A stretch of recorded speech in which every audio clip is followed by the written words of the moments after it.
सूर्य आणि चंद्राचं कॉम्बिनेशन आलं, ठीक आहे. तुमचं रुलिंग नंबर 2 असेल, तुम्ही इमोशनल असता है ना, थोडंसं डाऊन टू अर्थ असता, थोड्याशा सेन्सिटिव्ह असता, असं कुठेतरी बघितलं जातं. पण आतमध्ये लिडरशिप क्वालिटी तुमच्यामध्ये असते. ओके, बट आतल्या आत ना क्लॅश चालू असतं कुठेतरी.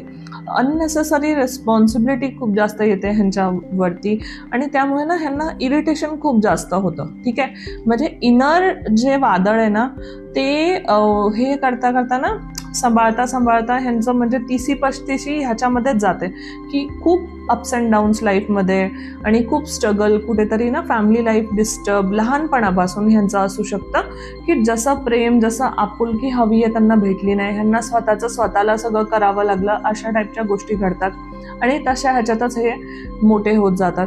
आणि कुठेतरी 30-35 नंतर असं बघितलं जातं की थोडं स्टेबिलिटी येणं, थोडंसं हे होणं, पण ना त्यावेळेला पण